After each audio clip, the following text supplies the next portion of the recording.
What is up, movie buffs? I'm Jeremy, and movies are terrible. And I appreciate you so much for stopping by on this fine Sunday morning to talk a little bit about Marvel's most recent film, Shang Chi, or Shang Chi, depending on how you want to say it, or you can say Shang Chi, baby. How's the music, you guys? Let me know how the audio is. I want a little something in the background because I know we go long on these streams, and yesterday y'all couldn't hear what I was hearing on the new Rockstars video, so I wanted to test that out in the meantime. So let me know if you can hear me and you can hear the levels of the background audio. Maybe you can't hear the background audio at all.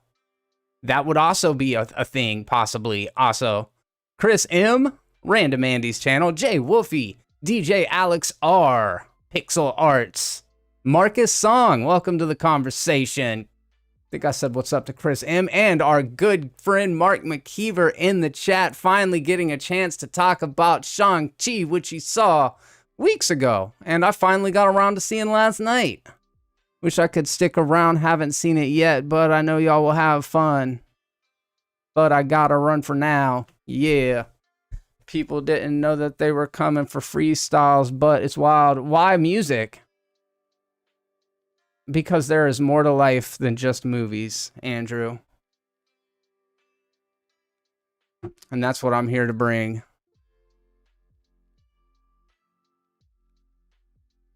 Your intro is so much better than the premiere intro. I don't know what that means, but I'm gonna take your word for it. Oh no, background sound. So what, is it too loud? Is that the deal? Because I can turn it down a little bit. I personally like the ambiance. It makes it more enjoyable for me. And ultimately, isn't that what life is all about? Making me happy. Oh, I'm playing around, man. I'm playing around. What's up, Lithondo? That's a cool name. Never heard that one. Never seen you in there.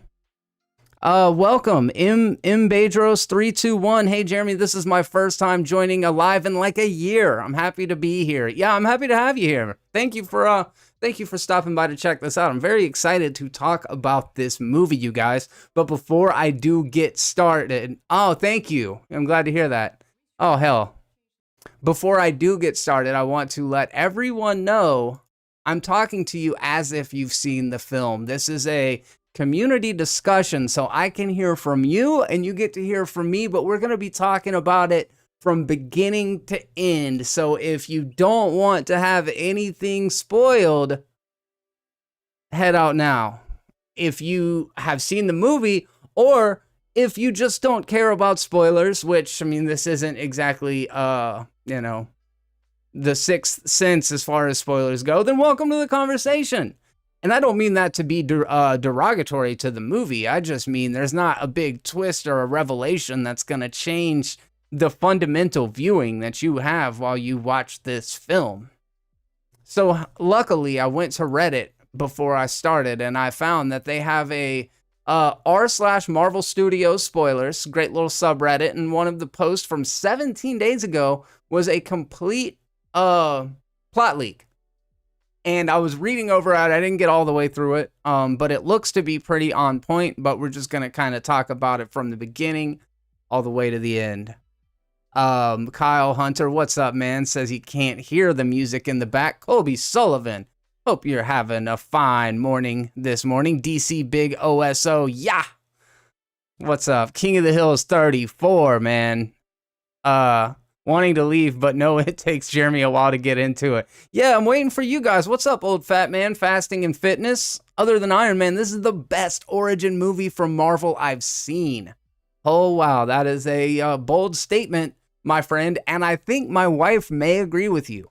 Like, one of the big litmus tests is if I, will recommend a movie fully is whether or not my wife, Victoria, likes it. And I could tell when we were watching the movie last night that she was a fan of it, but as we left, she was like, yeah, it was really good. It's like the best Marvel movie I've seen in a long time. And I was like, but the last the last Marvel movies were Avengers movies, other than the Spider-Man and the Black Widow. The last one she saw in the theater, I think, was Avengers movies. And she's like, yeah, I don't really like those. And I get it. The origin story is a superior form of storytelling. And I'll tell you why. It's why sequels struggle so hard to be anywhere near as compelling as the first film. Because, wait for the drop. Where's the drop? Oh, this is the end of a song. I thought we were about to hit a drop there. My bad. There it went. Oh shit, and I missed it, man.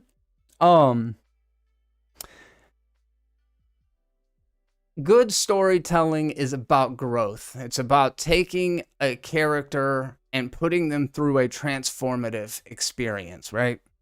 The best stories are the ones that start off with a troubled person, or a cowardly person, or a broken person. And through the actions of the film or the book or the play or whatever your medium for telling a story is, the character is fundamentally changed from being selfish to being selfless, from being a coward to being fearless, from being, that kind of thing. There's other examples. I just can't think of them right now. And Shang-Chi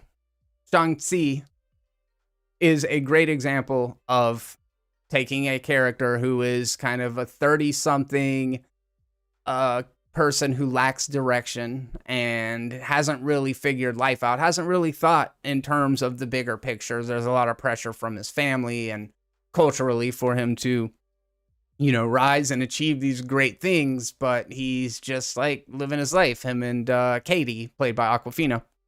And throughout this film, he discovers who he is.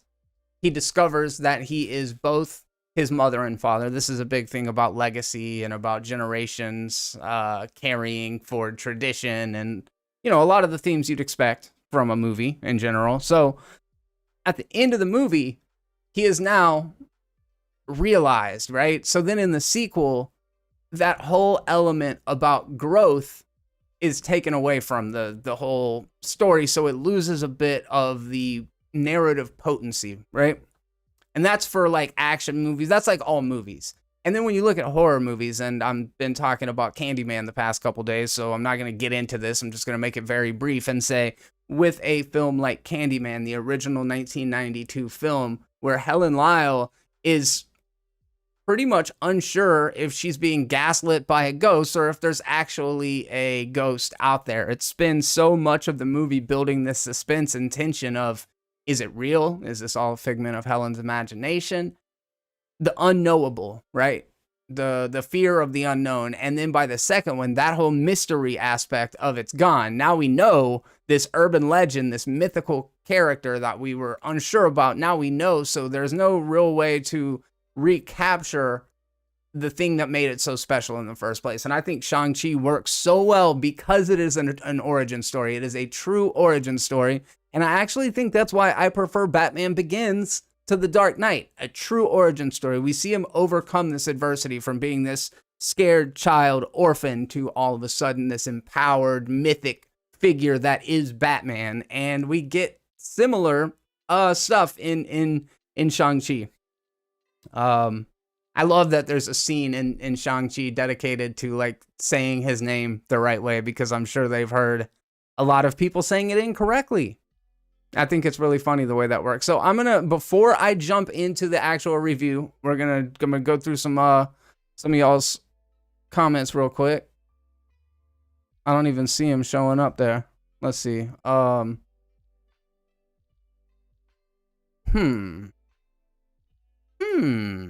Give me just a second, so I'll pull it up real quick.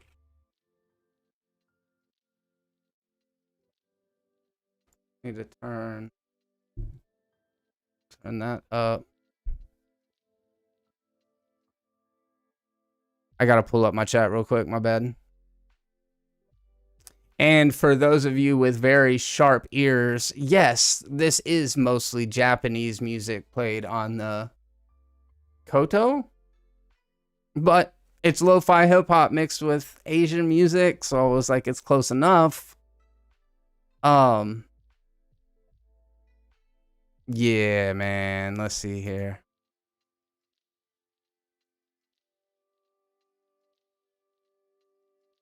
I hope y'all like that thumbnail. That was all for you, Damien. All right, now I got my chat open. Here we go. I was just watching What If Episode 4 discussion, but I guess it has to wait. Thank you, DJ Alex R.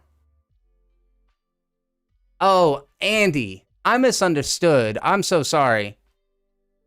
Dude, I'm just now realizing y'all just couldn't hear the music. I thought you said, why music? I'm like, come on, man. All right.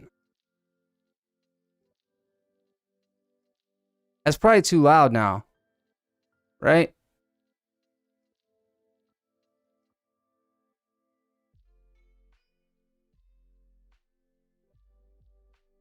Desktop audio. All right, y'all let me know. Let me know how the audio is. Audio is fine. What's up? Countdown intro thing. For an intro to character, this was one of the better ones. King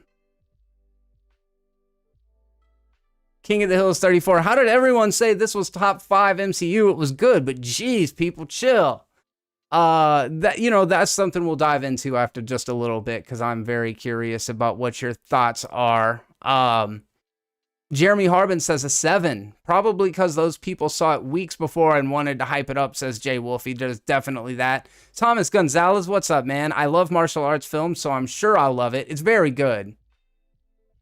King of the Hills, I do thumbs up or down. It's better than most MCU, but not the best, so that's a thumbs up. Pixel Arts, honestly, my first reaction was that this is top 5 for sure, but the MCU has lots of amazing movies. I love Shang Chi, but thinking about it, I would say it's not top 5. DC Big Oso, yeah, said it's definitely in my top 10. Jeremy Harbin says it's in the middle. Got the Ebert inspiration, talking about King of the Hills from Random Andy's channel. Can't hear the background music. If you like the Iron Man movie, this will work. That's good for me. Chris M, I think that's accurate. I believe so. I'm a Cap America fan and didn't like his origin story as much as the sequels, and that was before I knew the Russo. I think that's a very valid point, my man. I actually agree about that, and I would say the same applies to the sequels to Thor, right? I mean, the third Thor is better than the other two. M. Bedros, my opinion is quite unpopular, but for me personally, I didn't enjoy this movie.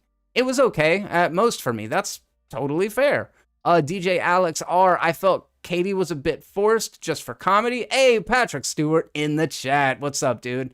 Jeremy Harbin in the Arrow scene was a little much for me. Yeah, we'll talk about that ending. Absolutely. Batman Begins to the Dark Knight, unsubscribed. Come on. Come on. You know it's true.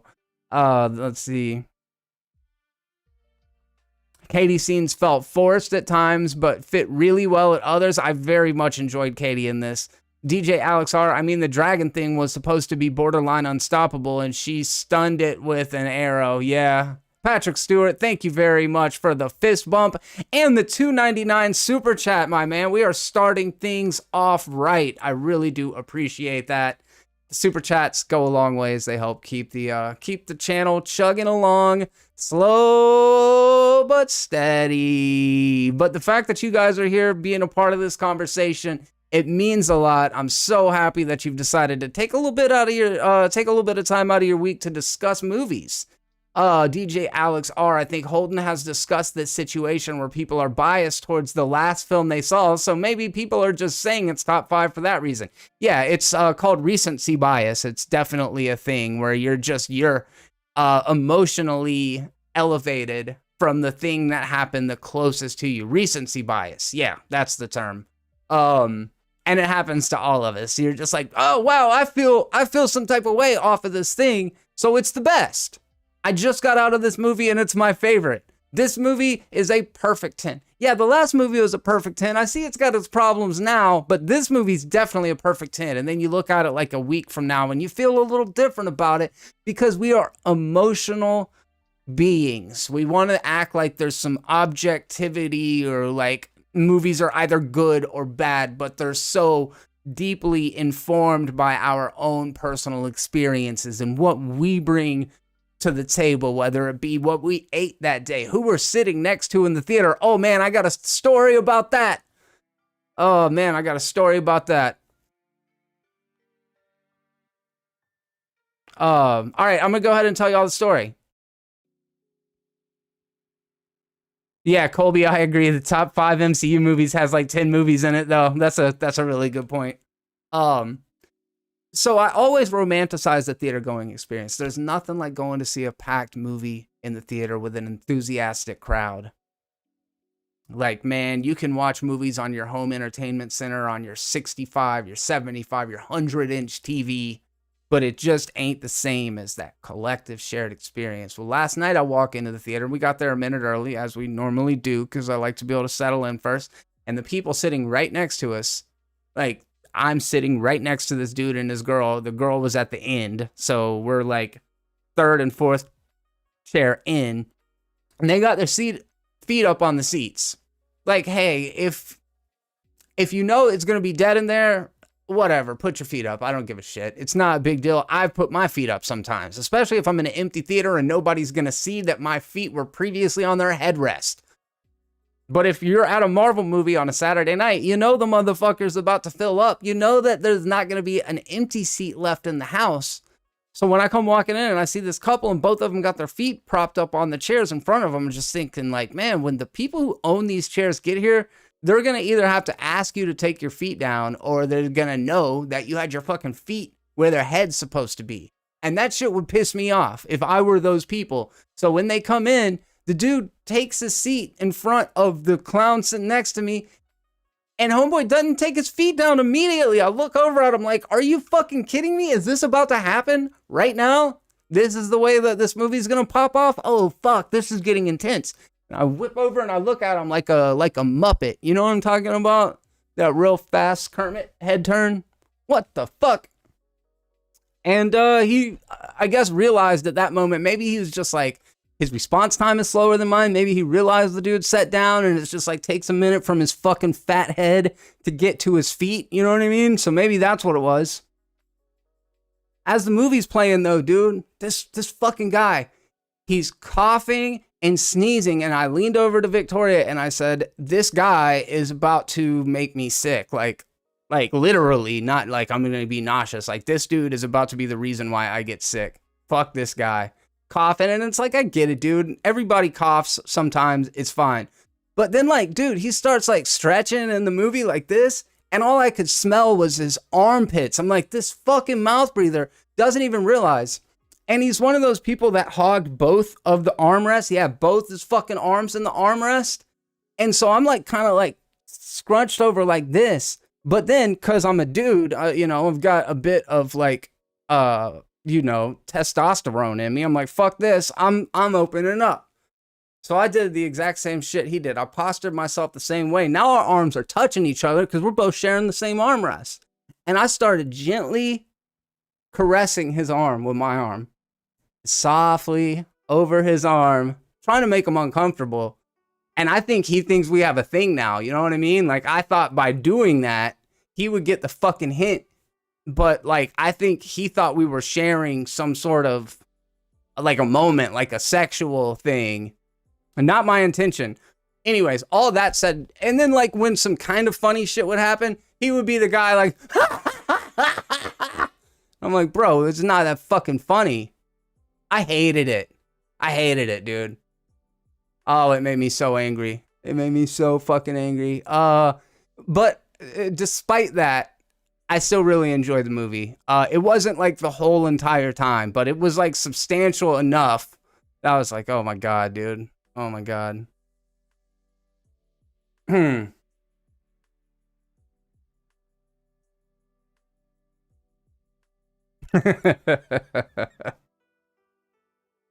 uh,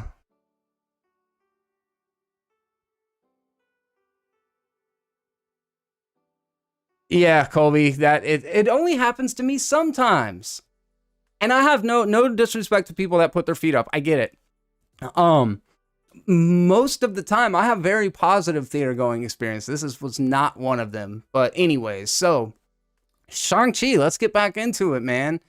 So there's a couple things I want to touch on before I get into it. Did you guys know there's no release date for this in China? And there's been a couple reasons why. King of the Hills 34 coming through with the fucking super chat for $1.99. I strongly dislike people who aren't spatially aware. What a great way of saying that, man. I couldn't agree more. So it's like, be aware of your environment. Even if you don't come out, you don't get out much, look at the way people around you are behaving and try to mirror that. Like if you're in a church, don't be screaming goddamn. You know what I'm saying? Like there's a time and a place for everything, and act right. Anyways, there's no release date for Shang-Chi in China, which is crazy. And there's a couple of big reasons why.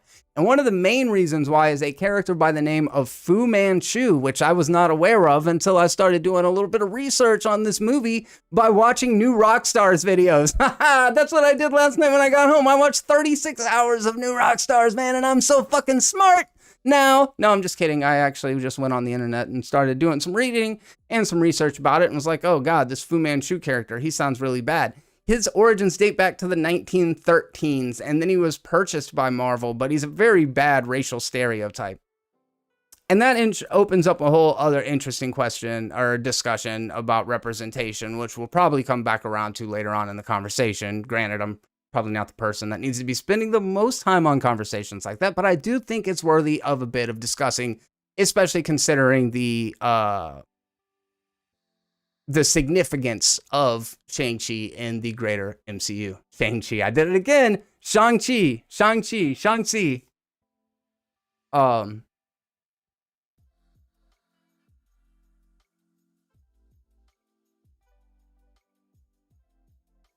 Correct, Colby, correct. I mean, I don't know what kind of church you go to, man. Maybe yours is chill, you know?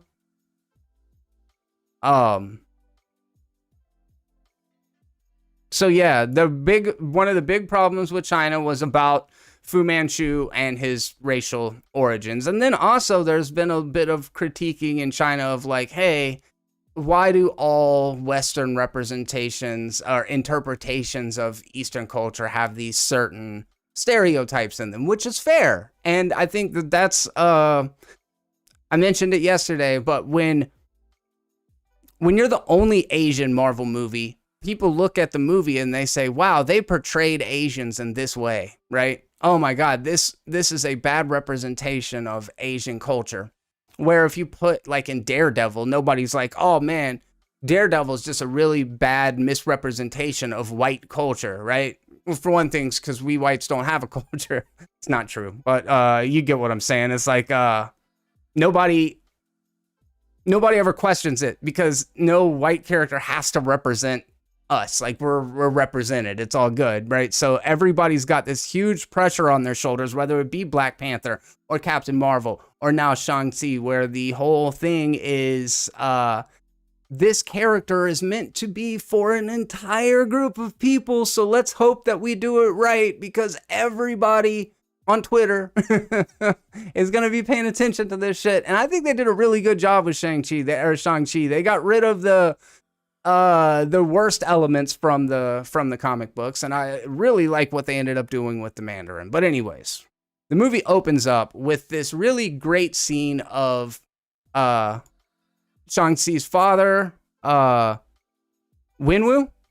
I don't know the names yet. It's going to take a minute because I've only seen it once. But Wenwu is the father, and he meets ends up being Shang-Chi's mother, and then they do like this very wushu style crouching tiger, hidden dragon fight sequence in the middle of this bamboo forest. It was really cool to see them wearing the influence on their sleeve. Like this scene, more than anything else in the movie, feels like Crouching Tiger, Hidden Dragon. It's like the choreography is an intimate dance.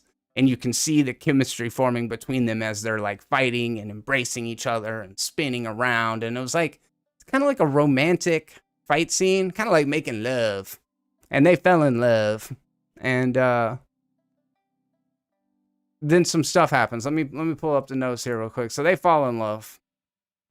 And it also says that Wenwu has been conquering civilizations prior to that, and that's what led him to her doorstep. Basically, he was coming to conquer them, and he has these rings of power. Not one ring to rule them all, 10 rings. And he learns of the Great Protector through her and goes to the village where he meets his future wife. They fall in love, and then Wenwu leaves the 10 rings behind to start a family. Like, he's like, the life of crime, I'm willing to put this behind me because this woman has brought out a part of me that I didn't know existed. So it's like this definite element of, my God, dude, I'm getting blown up.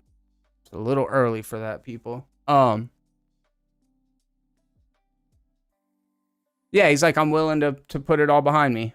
And that's super cool. And then it cuts to Shang Chi, or Sean as we know him, and he's getting ready. I love this scene. Like, he wakes up in the morning and the cool guy music comes on, and he starts working out, and you're like, oh, this guy's got his shit together. And then it cuts to the next scene, and him and Katie, played by Awkwafina, are standing out in front of the hotel where they work at, and their valets parking really sweet cars.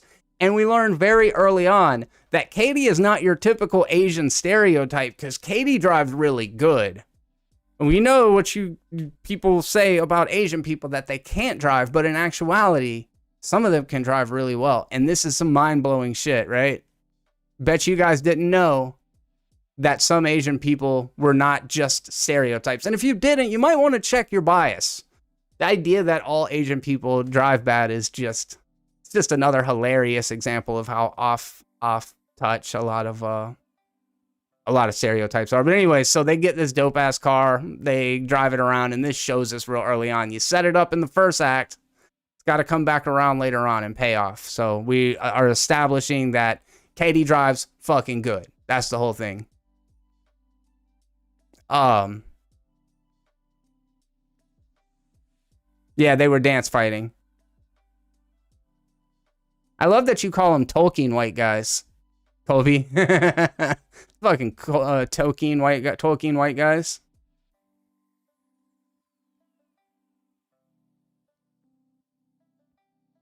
I believe China is the main reason the movie exists. I believe they wanted to make a ton of money off China views, says Jeremy Harbin in regards to Shang-Chi. Yeah, I do think there might be a little bit of that for sure. Dante, welcome to the conversation. TMSSMT, what's up, buddy? How you doing? Glad you're here. Very glad you're here.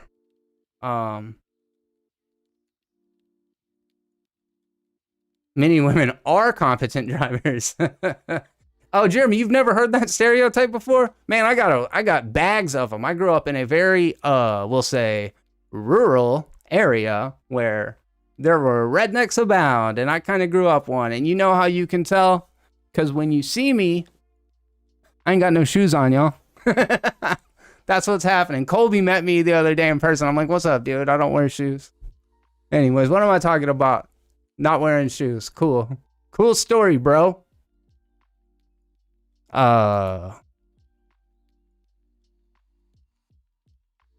So they take the car for a joyride to show how good of a driver Katie is. And the next day, Sean and Katie are at Katie's parents' house, where Katie's mom expresses that she wants Katie to get a better job. This is that whole thing of Asian families have high standards for their children. I think this is true for lots of immigrant families. They're like, hey, if I was able to leave there to come here to give you an opportunity, maybe not squander that, maybe not be just a valet, which, you know, I think you should be proud of your job no matter what your job is. I'm always very quick to say, like, the world is run by laborers, and whether you're a dishwasher or you're a heart surgeon, your position has to be filled and you matter. So I don't necessarily subscribe to, like, you have to have this good professional job to have purpose or meaning in your life, but just wanted to throw that out there. Don't feel bad about yourself if you work in a restaurant or work in a movie theater, like whatever it is, as long as you're good with it, then that's all that should matter.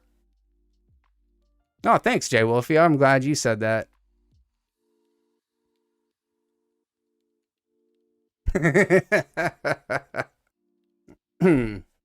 All right, all right, all right, all right. So I like that conversation that they had, and you can tell Katie's grandmother really likes Sean. She like wants them to be together, and they have this great relationship. They're best friends, and I liked that they portrayed it platonically. Like so often you get the love interest thing. It's pretty obvious by the end of the movie that's where they're going. I wish they would have kept it just platonic because I thought that was cool. And I also like the fact that like these are two like they're just Americans. Their life experience is unique, but it's actually more American than most experiences. Like the life of an immigrant is so much more the American experience that I think about, right? Like we're a nation of immigrants, and they're the I think the most fundamental American experience is your family comes over from a different country and you find some level of success, and that's the American dream. So that concept isn't lost on me when I see movies about immigrants and then think about these conversations of traditionalists that like to say things like go back to your country. It's like who doesn't get to say that? You know what I'm saying? Like who doesn't get to say that? Because we're all from another country for the most part. The people who are from here, things didn't work out so great for a lot of them, unfortunately. Oh, oh God, my white guilt. Oh, it hurts. It was a great relationship though. Dante with the $10 super chat. Thank you very much, my friend. I really appreciate that and always enjoy hearing your take on stuff. Dante, $10 super chat. Thank you very much. Yeah, keep the lights on, sir. Hey, Jeremy, I love this film. Some of the best hand-to-hand combat in the MCU. Oh, dude, 1000%. Absolutely. That fucking bus scene, which we're going to talk about in a minute, chef's kiss, dude. Definitely great stuff. As for the 10 Rings, thoughts on the idea to save lots of the lore and specifics of Rings' powers for future films? Yeah, absolutely. They kept it a little ambiguous, and I think they have left it open enough. It might end up being the MacGuffin in Doctor Strange and the Multiverse of Madness. I have suspicions that that's where things are heading, that these 10 Rings are going to end up being very pivotal in that world. Yeah, I think absolutely. It got me thinking. Sorry, I detoured there for a second, but it got me thinking about how many different magical and mystical MacGuffins there are in the MCU and how it's kind of hard to keep all that straight sometimes. But that's a different song for a different album. Thank you very much for the super chat. Great point. Northern Crusaders. I thought Shang Chi was awesome. The fight scene choreography might be the best in the MCU. I think it might be my favorite Marvel origin movie since like Iron Man. That's high praise. That's very high praise. Yeah, Dante, I'm very curious to see how that does end up coming back around. TMS SMT, I didn't think so. I didn't think she was. Patrick McCabe, what's up, my bro? Thank you so much for stopping by. I do appreciate it. The sound mix was great in IMAX, I thought, Northern Crusaders, so hopefully that's a little better for you in your next experience, because I didn't see it in regular, a regular showing to know if it was different or worse. It might just be theater, like you said. We go back to... So Sean and Katie end up taking the train, and this is where it gets to the scene. And the movie just really, it doesn't waste time with a lot of frivolous scenes. There's a moment in the second act where things kind of start to lag a little bit as far as just slowing down. But the momentum starts off great. This guy's like, hey, that little amulet that you're wearing, the little pendant, give me that. And he's just like, what? What's going on? And then the dude goes to take it from him, and this is when it reveals that this dude, Sean, is actually like a martial arts master. Katie never knew anything about this. She's like, what the fuck? What's that thing that Jackie Chan always says in his movies? There's like a meme of it. Man. It doesn't matter that much.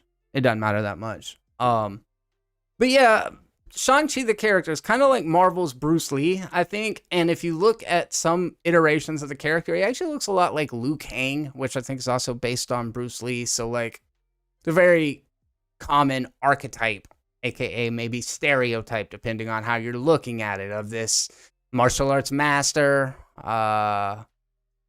His father is like a tyrannical, criminal mastermind or some shit. At some point, he had a monkey in the comics, which is kind of cool. And I don't know if you guys are familiar with Shang-Chi. Was actually a monkey version of Shang-Chi in one of the other Earths. Like not 616, but another Earth. I've heard people refer to it as the Asian Black Panther, and I don't know if that's okay to say, but I kind of see it. You know what I'm saying? Like, it is to Asian Americans what Black Panther was to African Americans, I think, in some ways.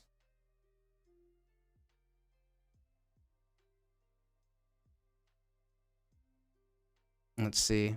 TMS SMT, I don't like martial arts movies. Never been my style. Is there enough to this movie outside focusing on martial arts that a general Marvel fan would still enjoy it? Yes, I echo those thoughts to everyone that said that.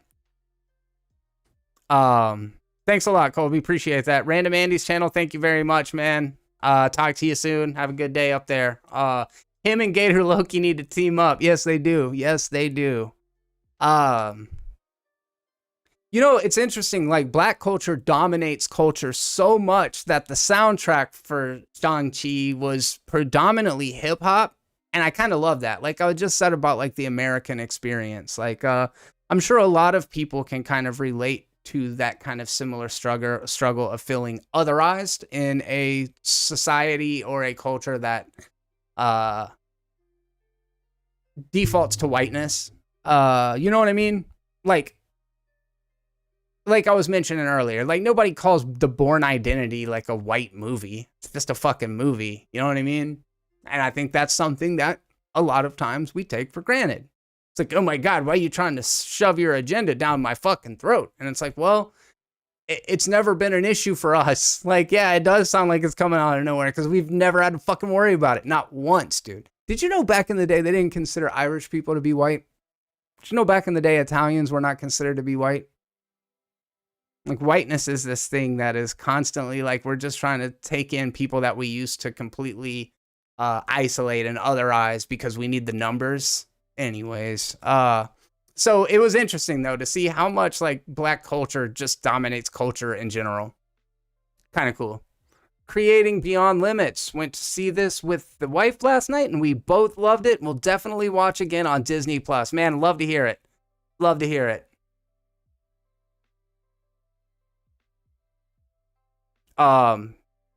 Yes, my wife loved it as well. I will say there was a bit of, and I mentioned this when I saw the trailer for it, there is a bit of a homogenization of the Marvel/Disney house style, where there are definite overlapping elements between the costume design and the aesthetic of this with something like Mulan. And I know I'm just comparing two Asian things as if it's all the same. That's not the case, I assure you. It really comes down to aesthetics. It really comes down to the way that lore was interpreted and how similar. Like, they could have shot the third act of Shang-Chi on the same day they shot the third act of Mulan. They could have used the same green screens, costumes, all of that. And it's fine. The archers knocking their bows.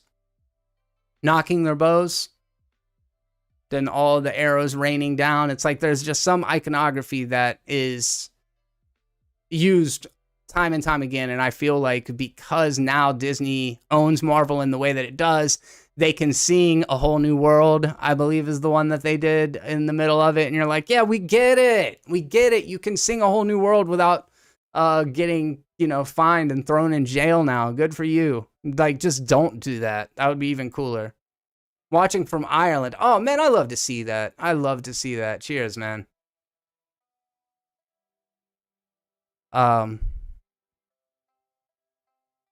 Let's see what else.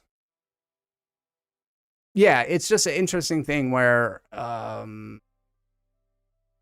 non-white characters are shouldered with so much extra baggage of like, was Captain Marvel a good representation for women?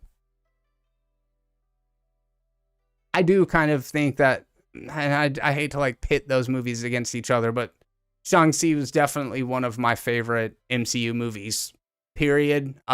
It's not getting nominated for like Academy Awards. Like it's not up for Best Picture as far as I know yet. When it does get nominated for Best Picture, I'm going to be like, really, dude? The one with the fucking kaiju dragon battle at the end that just kind of came out of nowhere? But right now, I love it. You get what I'm saying? It's like when people start telling me it's the best movie of the year is when I'm going to start poking holes in the fact that the third act's fucking completely wonky and kind of comes out of nowhere. But for right now, it's all fun and good. But I do feel that this is a movie of two distinct halves. The first half, which like really connected with me almost like an old school 1990s Hong Kong action movie. The second half, very fantastical, very much leans into the mysticism and the folklore and the CGI and the big stuff happening. And like, I'm there for the characters, and I think they did the characters very, very well. But there were, the last 15 minutes of the movie, I was just a little indifferent to. Like, I like the stuff between Shang and Wenwu, but when that, like, tentacle bat monster comes flying out of the wall, I'm like, what the fuck is that? Even the Protector, the Great Protector, I'm a little bit like, I don't know. First, I thought that might have been Fing Fang Foom. I think I heard it on the New Rockstars. Turns out that was complete nonsense. So apologies about that. But yo, did they really use Abomination just to sell the movie? Like what you see in the trailer of Abomination, that's pretty much as he's in the movie. And no, Shang doesn't fight Abomination, which is what the trailer led me to believe. Like, oh shit, Shang's gonna get in there with Abomination and go toe to toe with him. Nah, that's not the fight at all. And I thought there would be more of a tournament aspect to this movie. Not the case at all. Like, there's the one underground fight scene, which we find out that Shang's sister actually started her own criminal organization after he ended up leaving as a young boy, which I'm going to come back around to. Let's see. Let me go back to a couple. One Ten Rings theory is they haven't been created yet. They're Kangs from the future that he brings to the past as Ramatut. The beacon is for Kang to find his fail-safe weapon now that time is open. Lost, bro. Lost the plot. Lost the fucking plot thread, bro. I'm confused, but I like it. I like that you're, let's see. Ten Rings theory is they haven't been created yet. They're Kangs from the future that he brings to the past as Ramatut. The beacon is for Kang to find his fail-safe weapon now that time is open. Bro. That sounds wild. I wouldn't be surprised. I think it's as good a theory as any. I'm just lost. Leo, the fact that China banned this, no. Some evil people are acting like a damn withholding information. You should be scared of the things people don't want you to know because that's empowerment. Dude, word to that, Leo. 10-10. Yeah, man, really good. Really well said. Rob from Comic Geek Culture and Comics Explained has a cool vid about it. Never thought Kang could connect, but I think it makes a bit more sense than Strange 2. How that could fit in that sequel. I guess the Wong connection makes me think of Strange immediately. But yeah, that's really the only reason why I had that thought. DJ Alex R, I thought it was convenient for them to be protecting the tunnel but they literally fought away from it so Wynn could just sneak over to it. Yeah, for sure. Leo, I went to watch Friday and it was better than expected. First customer of the day. My favorite scene was when the mom and dad first met. It was a great way to start a movie out, absolutely. Billy's Blockbusters, welcome to the conversation. This was the first time the cinema had been packed since pre-pandemic. Dude, 100%. Last night I was like, this is crazy. Like you wouldn't think anything was going on because it was completely full except for, that section up front. What would you call that? It's got a name. little front row floor seats down there that nobody fucking uses. There was a couple of those open, but the whole like stadium seating completely full. So yeah, pre-pandemic numbers and box office as well. Didn't even take that into consideration, but I bet they don't want their people to see freedom of Asian people. Yeah, I mean, China and a lot of non-Western cultures don't want their country to be so directly influenced by Western culture. And while I understand a little bit why, because we are, colonialists and conquerors in some ways, and then our culture permeates outward and it touches on so many aspects of the world. So I kind of understand that. However, in communism, like one of the best ways of keeping your ideology alive is through propaganda and withholding information. So kind of a double-edged sword there. American people are good. I'm not saying, like, there are some good American people. You guys that are from America, y'all are all right, I guess. I'm a piece of shit, but I'll be the first to tell you that. You guys watch I Think You Should Leave Now on Netflix with now I'm not gonna be able to think of his name right now, but that shit is so funny. Tim Robinson, I Think You Should Leave Now. I was a real piece of shit. Oh, dude, it's so funny. Yeah, I guess Abomination is going to be good in the future since Wong was training him. Yeah, it's a good point. Really disappointed with the Abomination scene. I thought he looked weird. Like, I appreciate that they did a redesign to make him look more comic book accurate, but he looked weird. He looked like a last-minute addition to make people excited about the movie by sticking him in the trailer, and he was not one of the highlights of the movie. I thought it was it's just a weird cameo. It could have been anything. Oh, sorry, Leo. Apologies. If I misgendered, I apologize. I don't know if it was me or somebody in the chat, but noted, and I will try to keep that straight. Reverse nosebleeds. Don't sneak up on me, colonizer. That was a good line.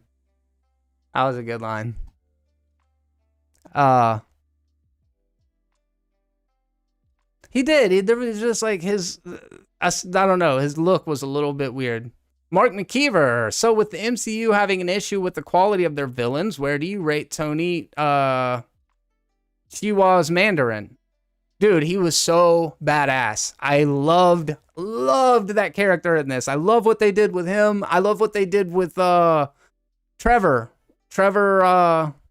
Slattery? Was it Trevor Slattery, the Ben Kingsley Mandarin from Iron Man 3? I loved that. I thought it was so cool. And it led me down another rabbit hole. His whole speech about Mandarin and oranges, I was like, what is this about?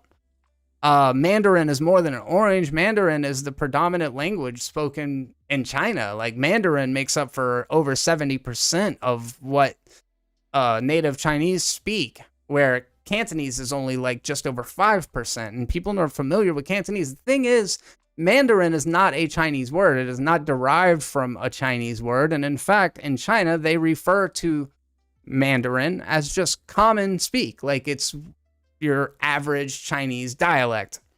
Mandarin is actually a word from orange that originated in Portuguese. And the reason why they might have named Chinese Mandarin is because the royalty wore yellow garbs. They wore yellow robes, so maybe the citrus.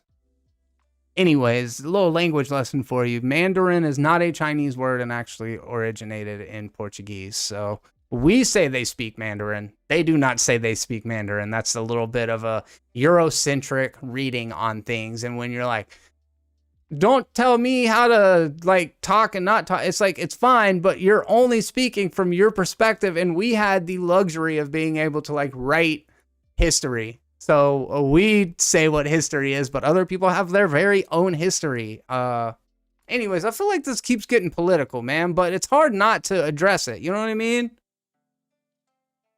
I really didn't like Trevor in this one. I was one of the few that liked him in Iron Man 3 too. I liked him in Iron Man 3 as well. I liked him in Iron Man 3, and I like what they did with him here, too. I appreciate it. I like Marvel's humor, and I know sometimes some people might think it's overcooked, but I just want to have a good time. Like, when I go to see a superhero movie, I'm there for a good time. Like, I'm not there to find the things that, like, because I don't know the characters. It means so very, like, this is what I know of these characters, is what I'm seeing in the movies. So, like, I'm all right with it. If they fucking change it up, I don't really care that much, you know?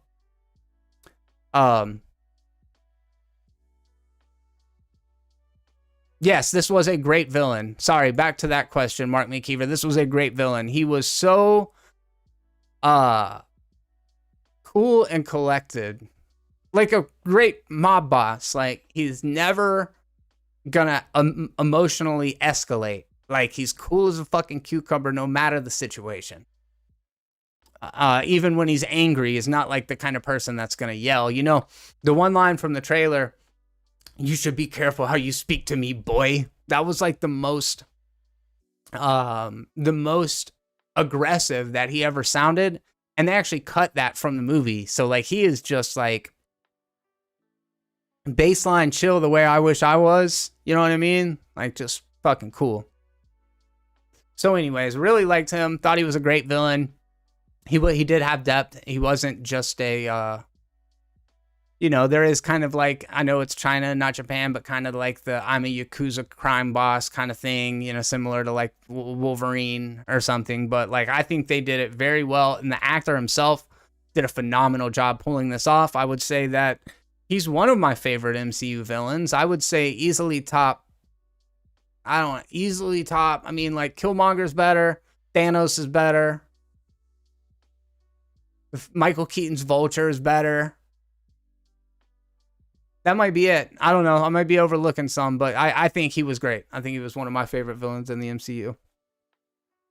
But that bus scene, dude, what a fucking scene. That shit was so good. Like, that set the tone for the rest of the movie, and the scaffolding fight scene was awesome too, but that bus scene was a showstopper. And when I saw it in the trailer, I'm like, yeah, I mean, every superhero movie has to have either a bus or a train fight. Every one of them, bus or train fight. You gotta have a bus or a train. You could probably have both, but you can't have neither. There is no superhero movie where there's not, and don't start naming them. I fucking know. There are movies that don't have trains and buses in them, but those aren't the ones I'm talking about. I'm going to be hyperbolic. I'm going to say every single movie ever, it doesn't matter. It can be a romantic comedy. There's either a train scene or a bus scene on it where people start fighting. But dude, that shit was so dope. Like, the choreography of it was phenomenal. I really liked how he was like interacting with the passengers as it happened. Just another just cool ass character. But he wasn't like with Carol Danvers, she was so infallible. Like, she started off overpowered. She starts off like with resolve and steely confidence, and like ends up kind of where she began. Shang is like, he's human in a way that a lot of times you've got the Tony Stark type superheroes now. They're very quippy. Or you go the Thor / Loki direction where they're kind of dipshits. Like, they have this heightened sense of self-worth, but everybody's like, yeah, you're dumb. Or you've got the overly stoic type of hero that, like, they can't be like Tony, so we got to make them like serious. But I feel like Shang was a good mix of those things. Like, he's got a personality. He's able to kind of, you know, have struggles and conflict while also being like relatable and not boring. Like, he didn't just feel like, oh, there's generic good guy. Like, he had enough to him, in his relationship with Katie also really helped him be a good character. But I love that shit. Was the dude's name Razor Fist? The guy that looks like a giant jacked up Jamie Dornan, the guy from Creed 2. The knife hand shit, kind of silly. Like, when it came out of his nub, I'm like, dude, there's no way he could have bent his arm. That knife is clearly, what am I thinking about this for? This is a comic book movie. This isn't the craziest thing that's happened. I should probably just accept this. But like, the little blade comes out of his stump and people are like, oh shit, he reminded me of a Bond villain for sure. Like, what's his name? Something Lockjaw. I don't think that's right. I don't watch a lot of James Bond. Man, but that new James Bond movie looks sexy, y'all. Damn. I can't wait to see it. It feels like it's like 4 years old before it even comes out. But anyways, that's not what we're talking about. So, the two of them escape. Katie does some really good driving. By the way, did I mention that? And this is where Shang has to like open up and tell her like, well, I've kind of been hiding a big part of who I am from you. And she's like, what the fuck, dude? And he's like, yeah, I've got to do this thing. And she's like, I'm coming with you. He's like, you can't. And she's like, I'm coming with you. And he's like, all right. So then she goes with him, and there's the airplane scene. And the airplane scene's really good because it's when he's like explaining everything that happens to her, and a flight attendant comes up. I love this scene. It was so funny. And she's like, what do you guys want? You want the chicken, the beef, or the vegetarian? And they have to stop their whole conversation. They're like, I guess the vegetarian. Yeah, I'll have the same. Actually, we don't have vegetarian. All we have is beef. Well, then I guess we'll take the beef. But he also explains to Katie how to pronounce his name at that point. I watched a really funny video about how to pronounce the name too. It was these two kids doing like an animated short along with their conversation about it, two Asian kids, and it was really funny. Really enjoyed that. Let me go back a little bit.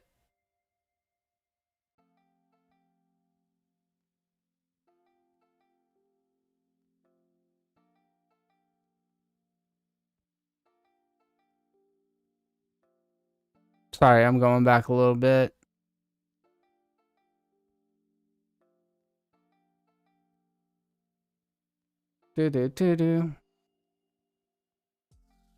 Peter Carhart, what's up, man? Yeah, I was hoping Abomination would have been in it a bit more. Is this the same Abomination from Hulk? Yes.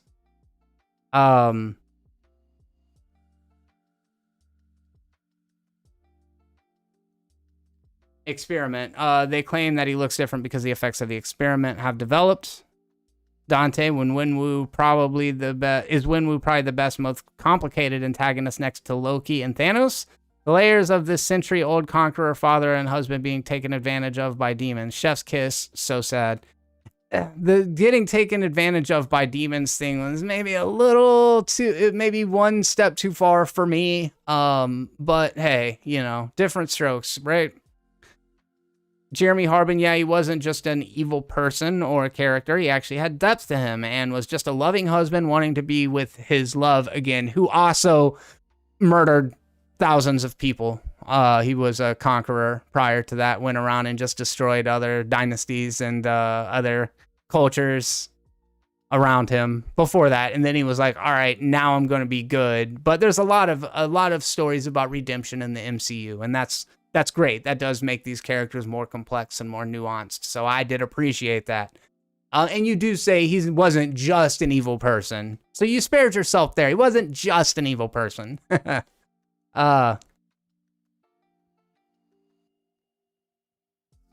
Trevor was the only one that could understand the chicken pig. That was a silly thing. I kind of liked it. Those little chicken pigs were kind of funny. They definitely reminded me of porgs, and they're definitely marketing toys, you know, like 100%. Sad they killed off Tony Leung's character. The Bat Fan, formerly the Zombie Slayer, what's up? I think the only thing about Trevor is I wish we saw him alongside the real Mandarin. Hey, by the way, Jeremy. Oh, hey, by the way, Jeremy. Hey, what's up?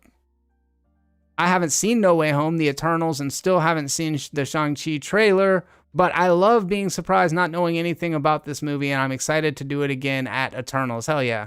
Rabent777, what's up, my friend? Better than Killmonger for me.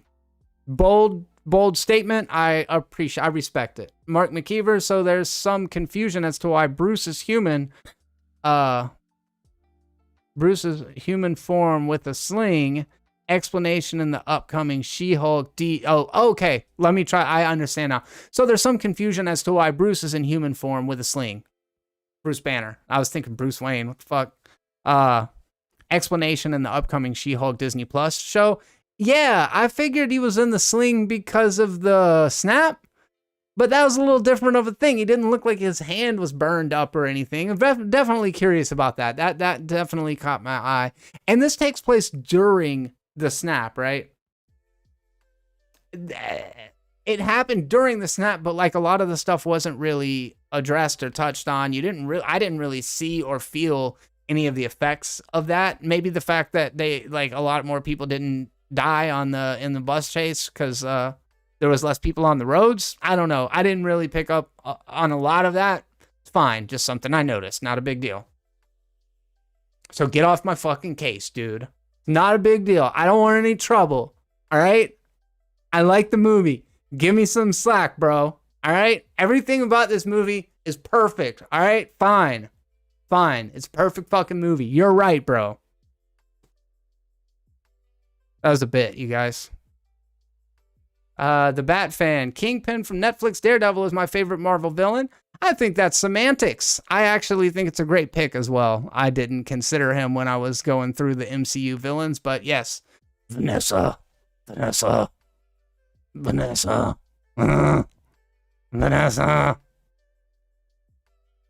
DJ Alex says Killmonger was overrated in my opinion. Well, sir, I respect your opinion. Leo, who else doesn't watch the trailers and just goes to see the movie? I'm a Marvel simp, so they could honestly do no wrong in my eyes, and I'm not a good judge of these movies. I'm just gonna like them. 100% understandable, and I think I can't do that, unfortunately. I would love to, be able to have it both ways, to be able to do the movie content and to not have to see all of the stuff leading up to it, because I will admit it often does kind of dampen surprises. So I think you should keep doing what you're doing, and I will defer to the chat to let them know what they do, because I think you could really enjoy it that way. Mark McKeever, bus and train fights, especially in San Francisco. Bro, you got to. 2 great bus scenes this year. Nobody had a great one, too. Nope. Oh, yeah, Nobody. Yeah. It reminded me of Nobody. Dante, once the beat dropped and he made his stance before he fucked those 2 dudes simultaneously, it rocked. Yes. Yes, it did. Oh, fuck those dudes. Yeah, definitely. The CGI on the bus fight was awful, just as bad as the car CGI in Black Widow. I didn't notice that, but I don't know that I would always notice it. That's unfortunate that might have taken you out. The only CGI I disliked was the dragons at the end, says DJ Alex. Oh, man. Yeah. There's a little extra at the end, but we'll get there. Razor Fist.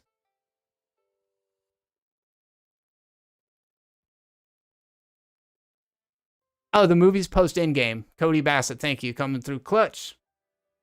Appreciate the clarity there. After people return, judging by the post-blip posters. Judging by the post-blip posters. Help me out. Give me some clarity there. I don't remember that part.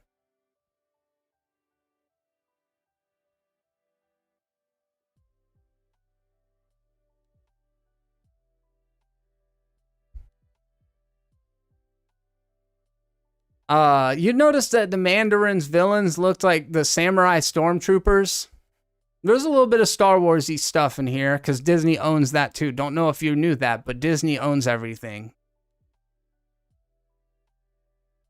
Yeah, his villains looked like samurai stormtroopers. And like, as far as having white extras, they were only on his team. Not that it matters, just an observation. All of the people in that little hidden society, all like one group, one cohesive group of people. No Swedes with knives coming out of their hands in it. The visualization of moving water in this movie was so fucking cool. Like, all of the magic with the water. Oh my god, dude. Did I even say Michelle Yeoh is in this movie?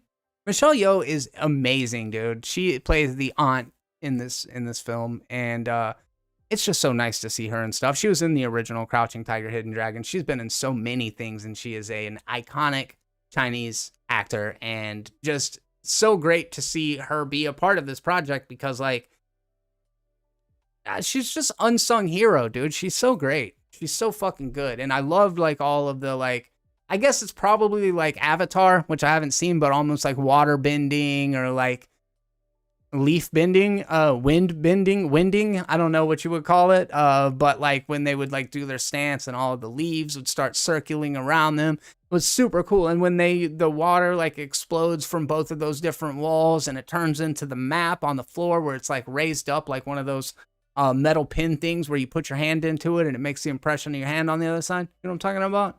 Dude, super cool. Loved it. Love to see interesting visual techniques that aren't used in other things. That's just super cool to me.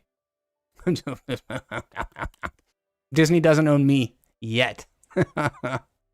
Okay, thank you. Rebant777 walls on the group, posters on the walls in San Francisco that refer to post-blip dating groups. Got it. Cool. Worst CGI in MCU for me is the rhinos in Wakanda, says TMS SMT. Yeah, man.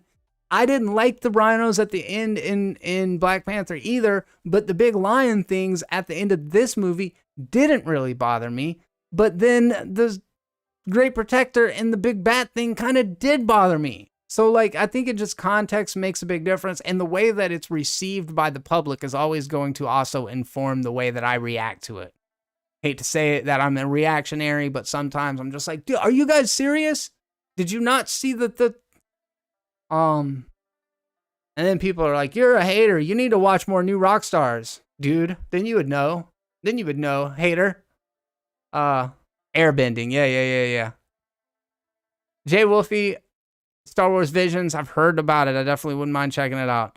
The Bat fan, I'm not 100% sure if I like the ending fight going full CGI fight, as I really love martial arts and I wish it hadn't, although I still had fun with it. So not 100% sure I like it or dislike it. Dude, I could not agree with you more. As for a movie that is being lauded for a lot of the choreography and martial arts fight sequences, there wasn't a whole lot in it. And the battle sequence at the end was fine. It just gets to be a little bit like noisy and chaotic. I prefer the personal, smaller stakes, and I love the fight between Shang and Wenwu. Like, that was what you go to a movie like this for, you know? It's like progressive versus traditionalism and that conflict. And I guess if you wanted to get deep into the symbolism of Wenwu's own personal demons that he struggled to overcome, and the way that, like, ultimately he sacrifices his own soul to save that of his son. Like, I mean, that's very, like, it's storytelling, right? It gets very big at the end, but I would have preferred just a straight up kind of martial arts thing. They did a good job of kind of juxtaposing the two, but it's just weird. Like, Falcor showed up at the end, and I was like, what the fuck is Falcor doing here? And they're riding around, and I'm like, never-ending story. Copyright claim. You sounded too perfect, dude. You can't sing just like the album. People won't know the difference. Copyright strike. Yeah, man. Hey, what them rings do? That's a good question, man. They fly around. DJ Alex R, they could have elevated the battle with the rings to another level than utilizing chi dragons. Yeah, I can agree with that. Rebant777, the T'Challa Killmonger 2 CGI characters as Panthers fight on the train is the worst CGI in the movie. Yeah, it's very, very bad. All the, like, falling reminded me so much of Spider-Man 3. Wasn't a big fan of all that. Mark McKeever, Michelle Yeoh is a treasure. She plays a great Star Trek villain in Discovery. Her character is going to anchor the new Star Trek series called Section 31. That's really cool. I like her so much.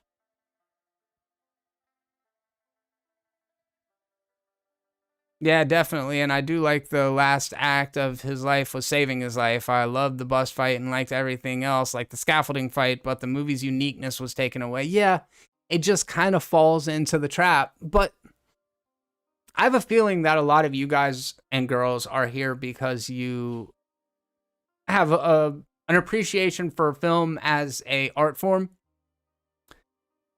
I say that to say I think that there is an expectation on the part of general audiences, aka that fucking dude that was sitting next to me last night, where, like, if there's not a big battle at the end, if the fate of the world's not at stake, then it's not epic enough. I thought it was really weird for there to be a kaiju battle at the end of the MCU, especially assuming that the Great Protector ain't going to be protecting shit anymore. We're not going to see that dragon again. You know what I mean? So, like, they introduce this big dragon, and then he goes back down to the bottom of the lake, and he's never to be seen again. And that's the thing, is, like, when these movies are all so big, have to wonder, like, why do some things overlap and other things don't? Why do characters like the Abomination make it through while something, I don't know of another example, but like the MacGuffins that I refer to, they get used in one movie and then they got to come up with another one, unless it's the Tesseract. They use the fuck out of the Tesseract. But like, if they kept using the same thing, like I prefer them using the Tesseract over and over again because I know that thing. I've got a familiarity for it. I understand its significance in the greater scheme of things. When they introduce these new things, the 10 rings and all of like these different MacGuffins, it's like it kind of robs each and every one of them of their significance because they all do kind of similar shit. Like somebody asked what the rings do. I don't know, man. What purpose does the village have anymore? I don't know, man. I don't know any of that. Doesn't even make sense, really, if you think about it. But you know what? It was fun. It was a good time at the movie.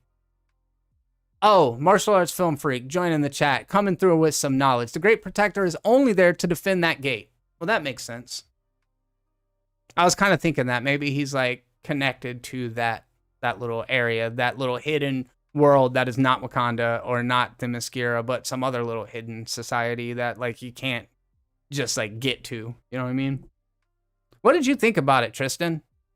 What did you think about the fight sequences? I'm very curious about that.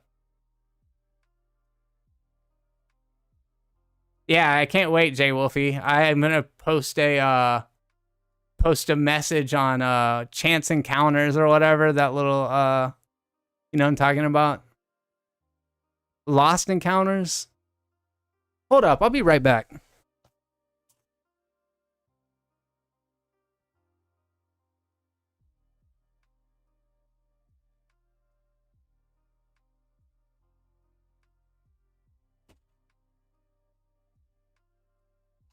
All right, I'm here.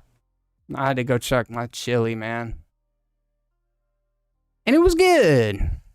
The Bat fan, going full CG battle in the end is why I've been half and half on WandaVision's finale. Yeah, that WandaVision fight between Agnes and Wanda was so fucking silly looking, dude. But I actually really like the Vision stuff. You know? I need to get my hair cut, man. Look at that. Silly, man. Really silly.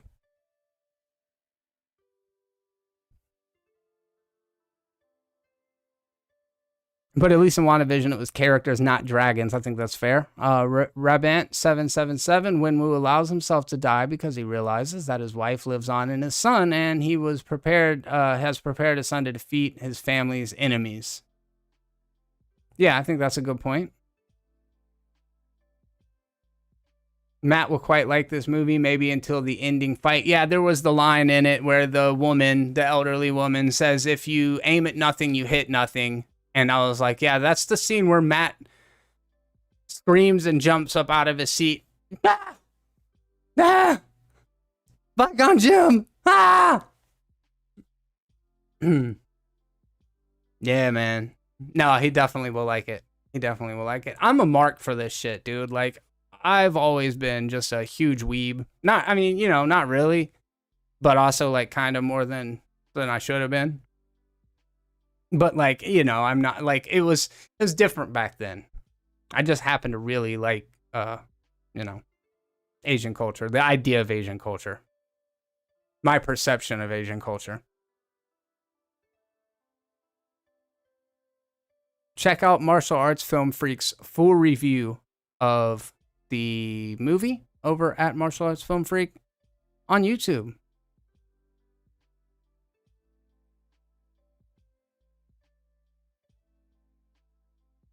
I thought that there was still a little bit too much quick cutting, but those wide sequences that were mostly all done outdoors definitely did look really nice. I was wondering about where you would end up coming in on the martial arts, because thematically it's still it's like an Asian movie, but it's not really. I guess it is. I guess at its core it's a martial arts movie, but it's not like it's not like The Raid or something where it's just nonstop martial arts or like really, really focuses on the martial arts, except for, the train and the scaffolding. I don't know. Maybe I'm talking out of turn. It just felt like it wasn't showcasing the fight sequences, that they were worked into the story, but it wasn't like all about the stunts and shit, which probably is to the film's benefit, if I'm being honest. Because if it were just a martial arts movie, I don't think it would resonate the same way. So, Dante, thank you very much for stopping by. Thank you for the super chat, and I hope to see you next time, bro.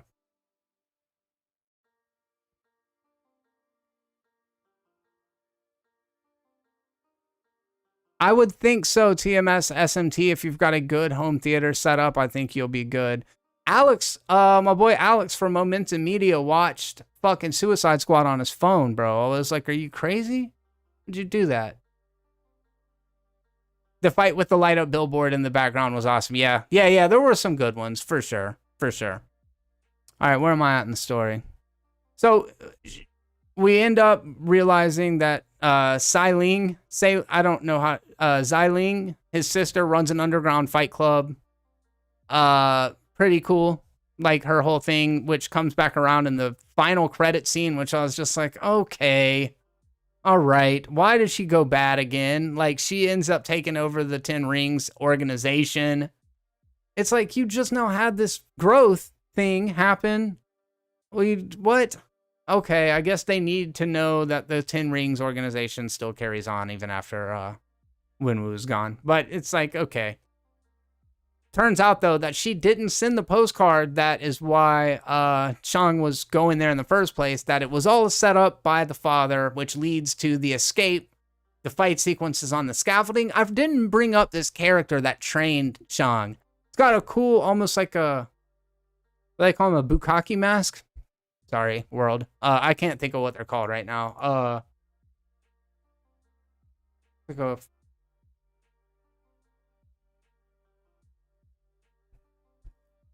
I can't remember what the name of the mask is. It's definitely not what I said. But anyways, and you think that, I thought they were being built up to be somebody. In fact, early on in the movie, I leaned over to Victoria and I said, it's the fucking mom.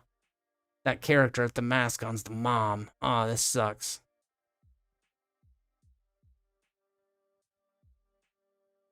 Yeah, she will use an army for good or evil, and if it's evil, I bet Shang will have to fight her in the future. Yeah, it definitely was set up like evil. That was the vibe I got. Kabuki Theater. Thank you. What did I say? The other one?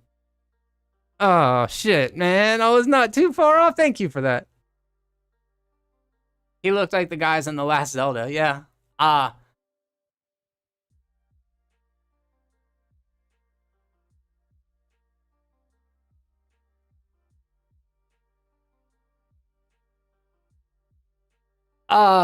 thought that character was gonna have something. They were kind of setting it up like a red herring. Excuse me. I was thinking, oh god, it's their mom. This is lame. They just did something really similar with the Black Widow. They just did something really similar with Solo, a Star Wars story, where it's like the masked villain who you think is a dude is actually a chick. What?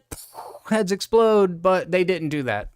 Which is good, because it would have been weird right afterwards. Oh, they also did it with the Ant-Man and the Wasp. So I think it was set up as a subversion. I think they were like, we're gonna plant the seed, and then we're gonna not pay it off in any meaningful way, which was fine. It was a subversion because that person just gets soul sucked. Ironically, the one character that's not revealed to have any sort of soul through the entire movie is the one that gets their soul sucked first. Man, they were sucking so much soul in this movie. That dragon just flying around, just sucking and sucking. Just sucking everybody's soul. Is that what I said? I did, didn't I? Mark says, I love the fight back flash scene when Pops takes Son to identify Mom's killers using the mirror. Oh, dude. Yeah, that was also another highlight of the movie. And he's like, you pay a blood debt with blood, or something like that. You know, a blood debt must be paid with blood. And we don't know who Shang went to America and killed, or if we do know, I didn't catch it. I like the way that they used Ben Kingsley to kind of espouse some of the issues with his character in Iron Man 3, but I will say I thought Shane Black and Kevin Feige tried to sidestep a lot of the racial insensitivity of the character by making him more like racially ambiguous, but they still did call him Mandarin. I liked it. I like what they did in Iron Man 3, and I like how they addressed it now. And the thing is, the world is changing all the time. Just because we hold something to be truth at one point in our lives, like, we're allowed to evolve, we're allowed to grow, and not to hold on to these old biases that we have. And I thought that it was cool to see Marvel just like addressing the criticisms that have been leveled against them in the past, and dealing with it in a funny and a honest way. So anyways, yeah, I like that. I like what they did with Trevor in this.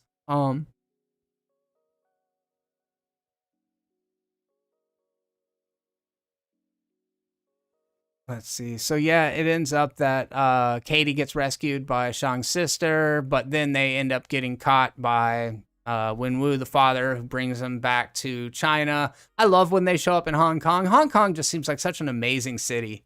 Like, it's all neon and shit, and like when they're looking at the food vendors, and you can just see it in Katie's eyes, just like looking around and being like, this is a whole world where everybody is like me in a way, not really, because she's different. She's American, but like, it's got to be a crazy experience, dude. Something that we just, we, white guy, will never experience, never know what that's like anyways. But yeah, to keep on just beating that fucking dead horse, it's just something to think about. It's something that crossed my mind as I was watching it. Pretty cool. Pretty cool.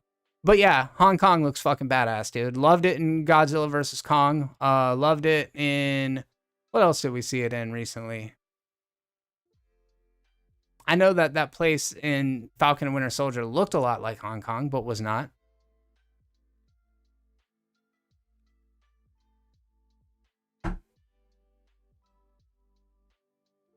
So this is when Wenwu brings them to the little shrine, and it is basically like, this is why I need the pendants, and he sticks them into the sculpture of that dragon's eyes, which was also super cool.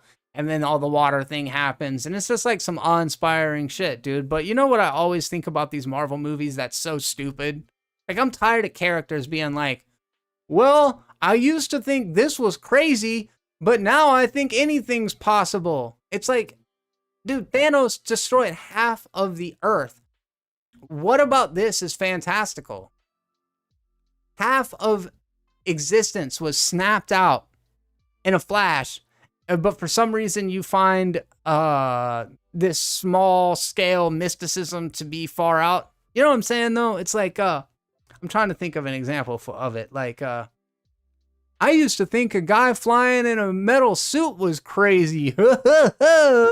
But it's like, no, you didn't, because so much crazy shit has happened. You just now saw Abomination fighting some dude with magic abilities in that room over there. Like, these people see crazy shit in their daily existence all the time. So why would they be surprised about anything? I used to think it was just a legend. I used to think it was crazy talk. It's like, are you a fucking idiot?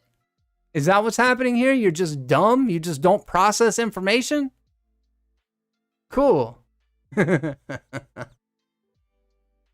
Martial arts film freak. I got to interview the masked guy. That's actually a guy who got his start on YouTube. What? That's cool. No shit. Do we think they're going, Leo, do we think they're going with the storyline that powerful sorcerers are trapped in things like the Infinity Stones and the 10 Rings? Ah, that's an interesting theory. That's a good question. I'm not sure. I like that, though. Bat fan, man, I hate the part about Ant-Man and the Wasp. Oh, okay. I hear you. TMS SMT, if you like Asian stuff and you like reading, I love Taipan, fictional historical take on the setting of Hong Kong due to the booming popularity of tea in Britain. That sounds interesting. Oh, yeah. Unfortunately, it sounds like that's a deal breaker for me because I'm big on waifu pillows and tentacle stuff. Natasha in Iron Man would not pass nowadays. Oh, sure. That interpretation of the character, couldn't agree more. Zombie Slayer, I really want to go to Hong Kong, and this reminded me of why.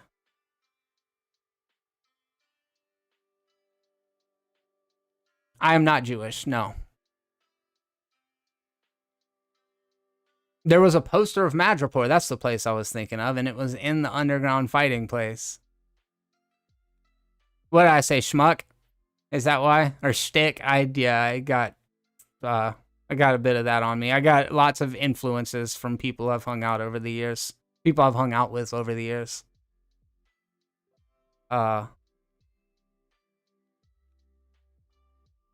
Yeah, exactly, DJ Alex R. You feel what I'm saying. Bro, they saw aliens and robots take over the world at one point. Yes, exactly. Like, why would anything... And I can't think of the exact situation where it happened in this, but it was something with Katie.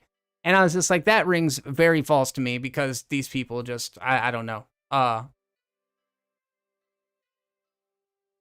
That's like aliens coming to Earth and people actively being in denial. Yeah, or thinking that... Oh, never mind. I'm not doing it. I'm not getting pulled into this. Yeah, like the scene when Wong comes to get them and why the people in the restaurant seem so confused. Yes, dude, that is definitely one of the elements. Definitely that. Good call, bro. Did the stream die? Did it?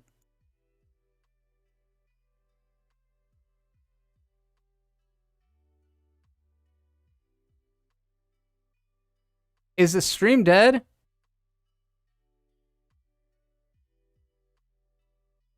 Y'all let me know. It looks like it is. Yeah, I think you can still hear me, but for some reason, the connection seems fucked.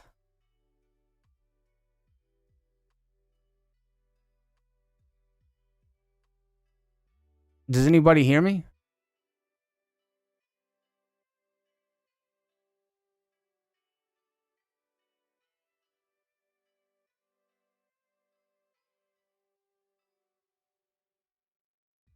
Not dead. Oh, good. Good. Thank you, guys. I appreciate it. Stream's going. I was like, oh, crap, dude.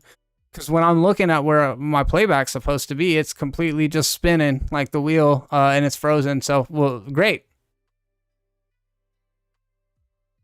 Thank you, guys. I appreciate that. I was like, here we go.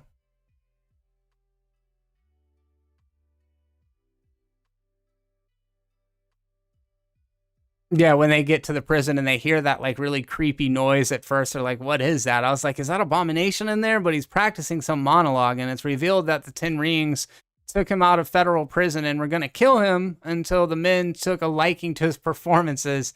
He's effectively a jester for when we'd become a fool at this point, you know? It's like, bring him out for our entertainment. Make him dance. And then they're introduced to Morris, who's a furry creature with wings and no face. It looked like somebody took two whole chickens and like plucked chickens and then just like stuffed them together and covered them in fur. I guess they were kind of cute. I guess. It's a weird design. It's like they took two asses and just stuck them together head first. Anyways, I didn't mind it, but whatever.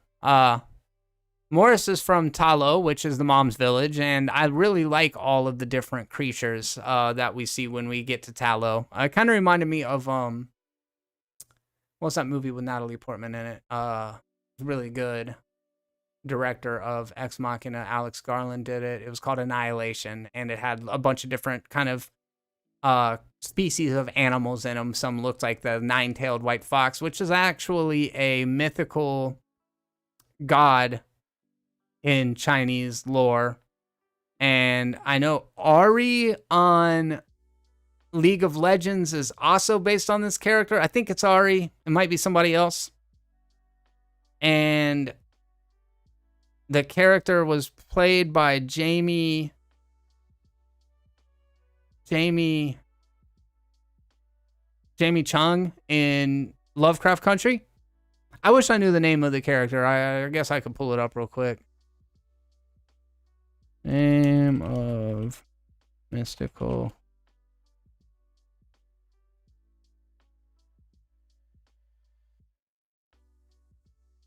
Huli Ying, fox spirit, are Chinese mythological creatures that usually capable of shape-shifting, may be either benevolent or malevolent creatures, spirits, among which the nine-tailed fox is the most famous. Cool. Well, extra context.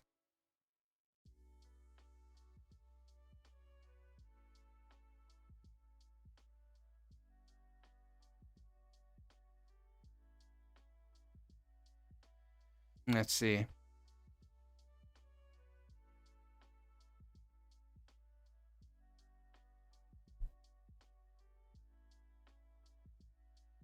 Yeah, and then they get into another high-speed chase and end up driving through that magical bamboo forest, which had kind of revealed its path while they did the little water thing earlier. So they're just able to, because remember in the first act, it sets up Katie can drive good. So Katie ends up flying through there and finally ended up in Ta Lo. And this is where it gets like very, like, I guess, spiritual, a little hokey also to me. Like, I liked it. Maybe, I don't know. Maybe this is where it started to lose me just a little bit. And it's not, like I said, I really love Michelle Yeoh, so it was not, that I didn't enjoy seeing her on screen. It started to feel a little Mulan to me at this point. I know I'm just probably not going to go over great. I saw somebody got in trouble for saying that exact same thing. And it's like, how the fuck are you not supposed to compare an apple and an orange when they're both fruits and they both are sweet and they both grow in trees and they're both good for you and they both can be juiced? Apples and oranges are super easy to compare, dude. That's all I'm saying. Apples and oranges. Start comparing them more often. Leo, I dislike the fact that there's a conversation of pleasing China to show the movie. It waters down the level of art of the whole experience for me. Like, why can't we just make art and speak freely? I 100% agree with you, and I love that you say that. And in my perfect utopian world, that's the way that film works. It is art.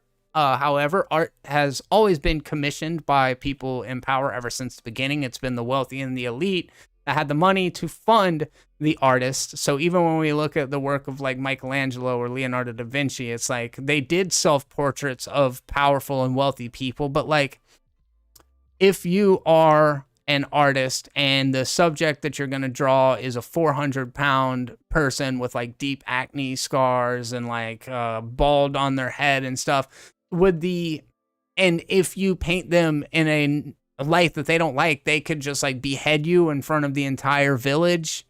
It's like, are you gonna like maybe like slim him down just a little bit, maybe make his head a little bit more full? Because there's always this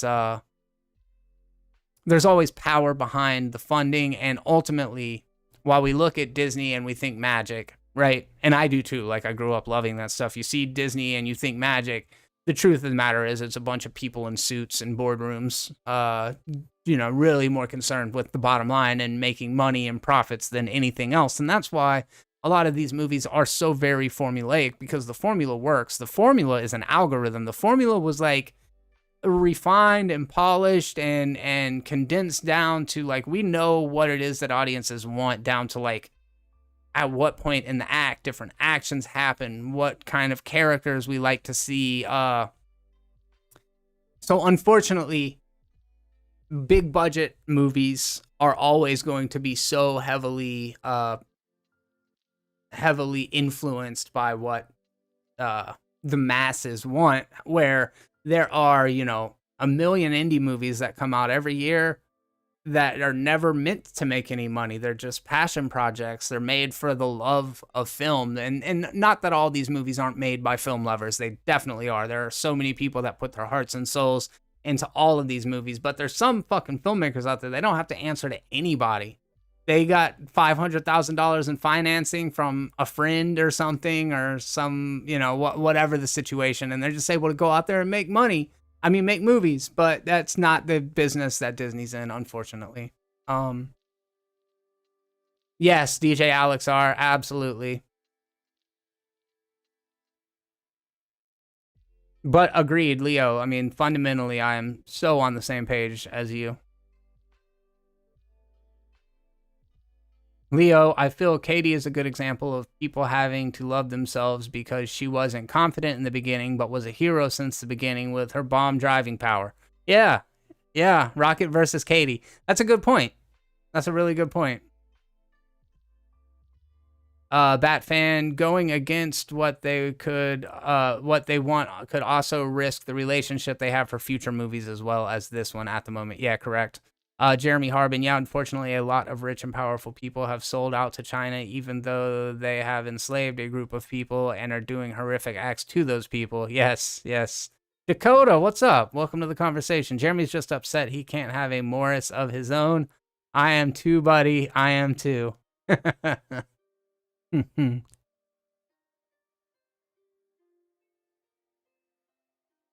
Is it, though, that they know what we like, or have we just been trained by default to like what they give us? Oh, that is a wonderful question, Leo. It's a very, very good question. It's like a chicken or the egg kind of question, right?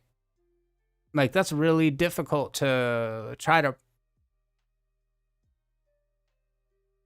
I mean, nowadays, everything is so aesthetic. Like, the way movies are made is so cookie cutter. The conversations that are had about movies afterwards are so cookie cutter. And that's kind of like why I like having these conversations. And I appreciate you bringing that into the discussion. But like, look at Instagram models, even the way that they contour their face, the way that they apply their makeup. Like, there is a very rigid standard that changes, you know, depending on the culture, but it's so uniform. It's like we all want to be individuals. We all crave that our own identities are recognized and appreciated, but at the same time, we're very conformist. We do what the people around us do, and that's it's interesting. I would have to imagine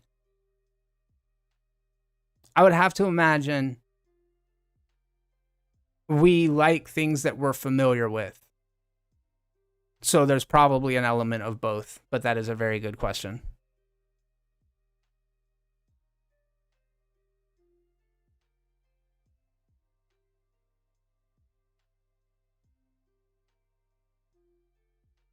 Besides Marvel movies, nowadays I struggle to find movies or TV I enjoy like I used to. Lycan, Crookshank, all of the creatures are from real Chinese lore, so if you think it looks stupid, I don't know what to tell you. LOL. Well, I think that's, a pretty broad stroke. I mean,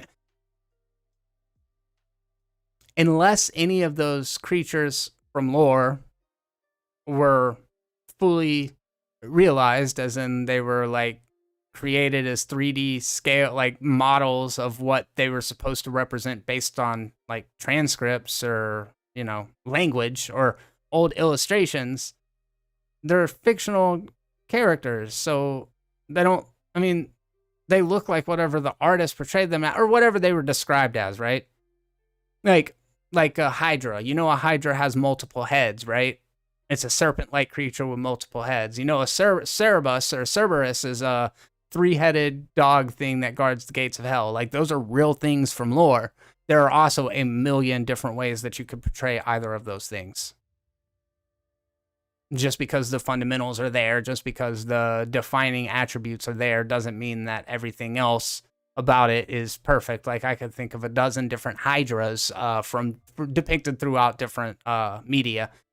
They all have multiple heads. They're all different takes on the same character. So, even though a character is based on a comic book or based on mythology or based on history, a person can still think it looks stupid. Like, people can think whatever they want. I think. That's what I think. I could be wrong. Mark McKeever, so post-credit scene. Hey, you guys do me a favor and click the thumbs up button while you're in here. It really helps out. Thank you very much. Even the chicken pig. I gotta look this stuff up, like, and I'm not familiar with all of it, but I kind of love it. I love the idea of it. Post-credit scene, the sister talking over the 10 rings. Doesn't that go against her character development in this movie, or am I missing something? That's how I felt, Mark. I felt like by the end of the movie, she was exactly back where she began, as if she hadn't lost her father and experienced this magical, transformative moment. It seemed kind of weird to me. She's like, if I wasn't gonna, you know, be able to have a seat at the table with the boys, I was gonna make my own fucking table. And that was awesome. But then from there, she has the growth of like, okay, I see what's at stake. I've reconnected with my brother. We found out that my father did what he did out of this way. He felt some type of way. And then at the very end of the movie, she's like, all right, but now I'm going to go back to doing that thing that I did before. So I agree with you. But in the comic books, no, I don't know. I don't know, man. I agree with you. I tend to agree. But that's just my opinion. Just my opinion. I don't know, DJ Alex R. I don't know the Hell to the King thing. Leo, I love this. It's healthy to be critical of the human rights violations Disney participates in for money, and we're going to like their Marvel movies. Ryan Strawn, what's up, man? I was surprisingly really into this movie. I really don't have a complaint about it, which is rare. I was enthralled from start to finish. Hell yeah. Love it. Love the positivity. Love the flowers for this movie. I think it is well deserved. DJ Alex R, I still wish he had to survive a fighting tournament until the last round to meet his sister. That would have been cool. Just dragging that out a little bit. Yeah, that's a cool idea. Jay Wolfie, she's probably going to get a Disney Plus series. I fucking hope not. Not that she's not great. Bat fan, I really hope she isn't back to square one. Anyway, I have to go now. Sorry. Hope you have a good rest of your day, everyone. Hey, thank you very much for stopping by and being a part of the conversation. I love these conversations. People in the world don't all have free speech, and they can't have these open conversations without worrying about getting disappeared. Yeah, it's for real. What a gift that we have to have the ability to communicate our ideas with the rest of the world. I think even if like this idea of democracy doesn't spread throughout the world, I think there is social media and the internet have become the great equalizer. To where, like, if women are getting treated like shit in one country, not compared to the rest, like, people can say something about it now. I think that's fantastic, and that's just one example of many. I mean, look at the Arab Spring that happened in Egypt years ago. Like, the internet can be a very powerful thing, and that's why China with Tencent and all of these tries to keep itself so insulated so that people can't start comparing what they have versus what they could have. Leo, I do radio every Friday. Thank you very much. The radio show is called Let's Go Pensacola. It comes out every Saturday at 4 p.m. on 92.3 that's 93.3 FM, 1620 AM. Let's Go Pensacola on News Radio. Every Saturday it's at 4 p.m. CST. Thank you, though. That really does mean a lot. I don't love my voice, but I do think I can talk pretty well off the dome. Sometimes it goes better than others, but thank you. I do appreciate that. Dakota Neal Headley, individual freedoms for the win. Couldn't agree more. Crashing Coyote, the shot of Shang-Chi running alongside the dragon reminded me of Zuko and Aang doing the dancing dragon. Familiar with it, but that's cool. The Bat fan, before I go, just wanted to say I saw someone somewhere say that she could join the team that Yelena, Walker, and Abomination may put into, and that's why I thought Val was going to show up in the post-credits. Oh, that's interesting. Like the Thunderbolts or the Dark Avengers or whatever they end up calling them. That's a really cool idea.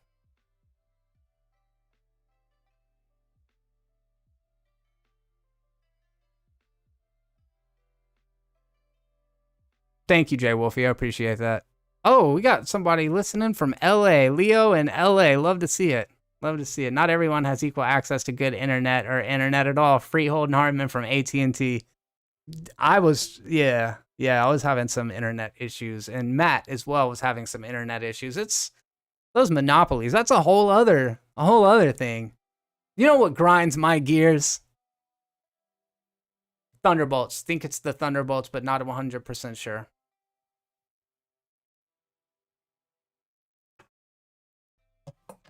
So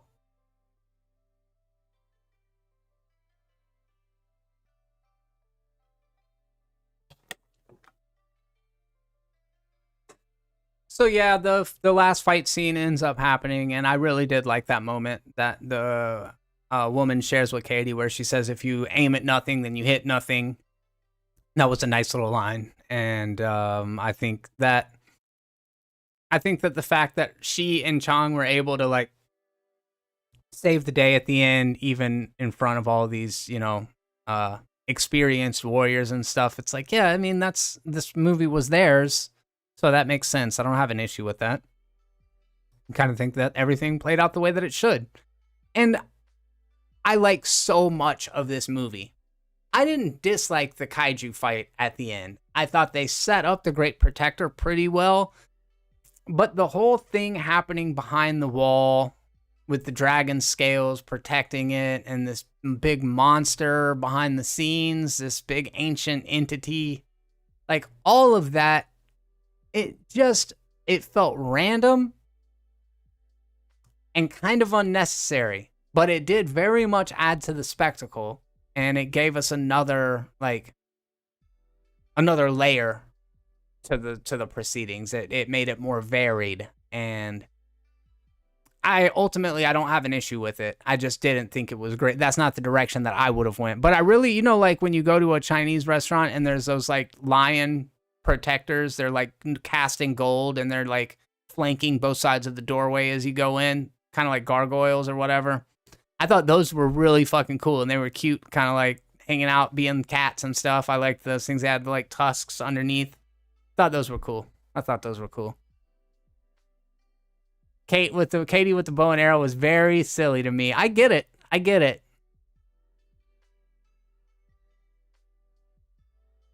Google image search for Zuko dancing dragon.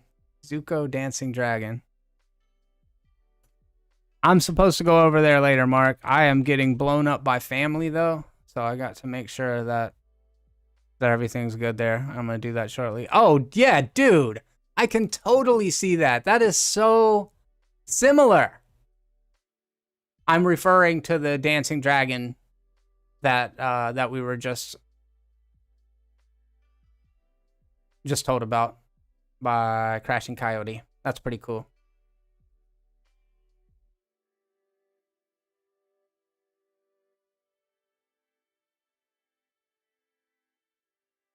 Nick Mayfield, what's up, man? Well, we will talk about it soon once you check it up. Bat fan, I couldn't wait to Matt jump up at that aiming line. Yeah, I also couldn't help but think we got a kaiju in this shit. Anyway, see you guys later. Yeah, dude, for sure. Couldn't agree more. Yeah, Hawkeye's powers are just seeming less and less cool by the minute, aren't they? That Katie learned how to use a bow and arrow in a day, man. She's out here hitting bullseyes. It's like, Hawkeye, dude, what do you do for real? You shoot arrows good? Everybody shoots arrows good. A lot of CGI stuff happening at the end. But yeah, I tend to give a lot of it a pass because the characters were enjoyable. The production design was very nice, although I did mention it gets a little Disney looking at times. I liked the portrayal of the characters. I thought that it was a smart way of dealing with characters that do have a complex history. Some parts being more favorable than others, and I thought that the dialogue was up to par with most Marvel stuff. It was punchy and clever and self-aware without ever being like self-parody. I liked seeing characters like Wong show up in it. Thought the Abomination thing was a little bit of a little unnecessary, but also like so was Chris Evans in Thor: The Dark World, and that's not an issue. It's not something I should count against the movie. Thought the kaiju showing up at the end during that battle was all just a little, it just kind of felt like it was out of a different movie. But there was so much in it that I really enjoyed that I feel like I should probably give Shang-Chi a an 8 out of 10. I think an 8 out of 10 sounds fair. Love those big cat things, says Dakota Neil Headley. I got a good chuckle out of the henchman getting launched after not doing any damage to one. Yes, he got yeeted. That was so good.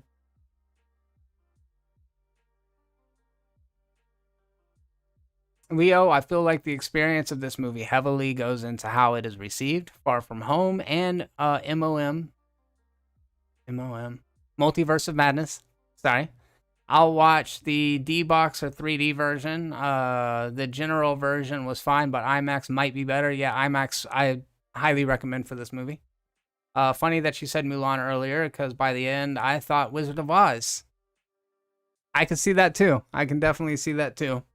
All right. Well, I think that about wraps it up. Oh, I got to mention the post-credit scene. So the mid-credit scene was right before the movie ends is when they're talking to their friends. Shit, what's the mid-credit and the post-credit scene? There's the scene where they're back at the restaurant talking to the two friends that they were speaking to at the beginning of the movie that were kind of like, y'all are just like go nowhere.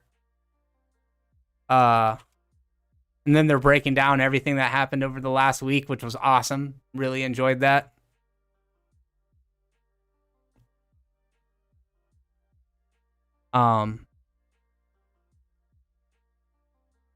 That's what Shang-Chi looked like in the comic books, like an older version of him. Definitely looked like Liu Kang there. What were the post-credit and the mid-credit scene? You guys let me know in the chat. Mid-credit scene was really good. Welcome to the Hotel California. Oh, yes. Yes, that's right. So Wong comes through the portal and tells them of, they need him. They need the 10 rings. They need to go. From this point on, your life's trajectory is going to be wild. And like, all right, yeah, sounds great. But first, and then they end up back at the karaoke bar that they were at the beginning. And the Hotel California bit was so good. Like the art of confusion or whatever. That shit was super funny. My sorcerers are trapped in Infinity Stones and Rings theory first scene. Yeah. The mid-credit scene was at the Sanctum. I gotta look it up. I'm feeling like I don't get it now. Let's see. Mid-credit scene explained.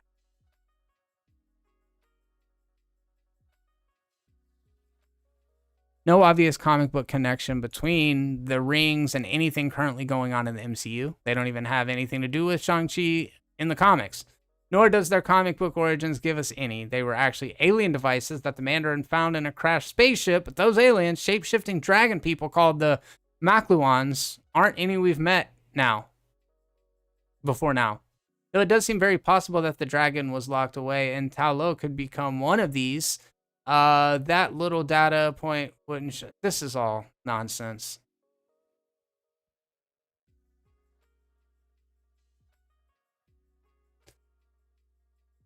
Sean and Katie chatting with Wong about those magical arm rings, but it's not just them. Also present are Captain Marvel and Bruce Banner. That's right. Banner's in his human form here rather than the smart Hulk thing that he had going on in Endgame. His arm is in a sling. Captain Marvel sporting a haircut she had in Captain Marvel rather than the cut she sported during the battle at the end of Endgame. They definitely made Carol like a little more funny at the end of this one. Like her little short line was like, I don't know. I liked her pretty good. I've not been a huge fan of Carol Danvers prior to this. I don't know if you guys knew that, but not a huge Captain Marvel fan.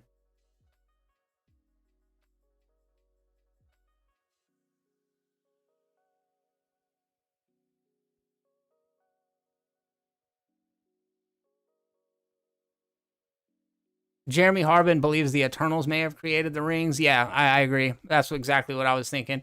Z Starnes, welcome to the conversation. I work at a theater, so I've watched it like 5 or 6 times so far. I think that considering the majority of MCU are so rooted in reality, they did a great job making a fantasy-type movie. I think that is a good point, and also not necessarily, I don't know that MCU does too many films grounded in reality anymore, but this one in particular leaned into fantasy elements even more than many of the previous films. Especially films that predate, like Thor was one of the first movies, so already they're stepping into the realm of some really far out stuff. But then you look at the Captain America movies and the Black Widow movies, there are definitely the more grounded stuff. And the beginning of Shang-Chi also very much more in that realm of grounded stuff. And if I'm, being honest with myself, being honest with you guys, I think that's the realm that I prefer to exist in the most, is where the stakes are more personal, the scope is more small. But then again, I love this movie, and I love movies like Lord of the Rings. I just like, as a general rule of thumb, I guess I would go kind of one way after the other. Is that Captain Marvel right there in that picture with a katana blade? Leo, I love Captain Marvel, but I'm a simp. That's okay. I appreciate that. I think I love that people love stuff. I literally do. Like it's one of my favorite things that people are enthusiastic about things that they like. And I can't even get into, like, if just by saying that I'm not a huge fan of Captain Marvel, it paints a picture. It creates an impression about the kind of person that I am. And it's not accurate. I just didn't really care for the movie all that much, That's a whole different story. Doc01, what's up, my friend? Thank you so much for stopping by right as I wrap things up. But don't fret, because this video will be here long after I'm gone. And I know that sounded grim, people, and that's not the way that I meant it. I meant after I'm gone today, after I'm done streaming this morning. It will still be up that you can check out for your viewing pleasure. I do hope you enjoyed this video. If you did, do me a favor and take a second to click that thumbs up button. It really does help the channel grow, and it helps feed the algorithm gods. And if you want to help support this channel, there's a couple different ways you can do it. You can head over and check out Terrible Attire on Teespring. I've got some new merchandise up over there, some cool like movie related stuff, other fun designs. Check those out. Also, if you want to support the channel, you can click join right underneath. That way you get custom emojis, you get badges that kind of evolve as you continue to show your support.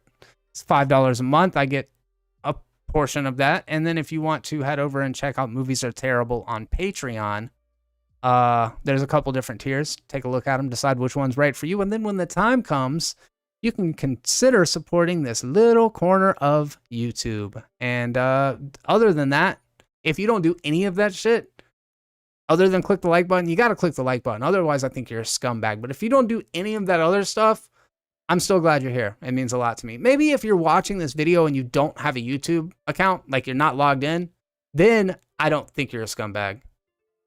Thank you very much. DJ Alex R coming through with the super chat right here at the bell. I appreciate it. $2.99. Thank you guys very much. And I hope to see you on Thursdays at 6 p.m. CST right here on Movies Are Terrible every single week, as well as 10 a.m. on Saturdays, where I do spoiler discussions on Marvel related content and more. Thank you guys very much again. I'm Jeremy. And until the next time, be terrible.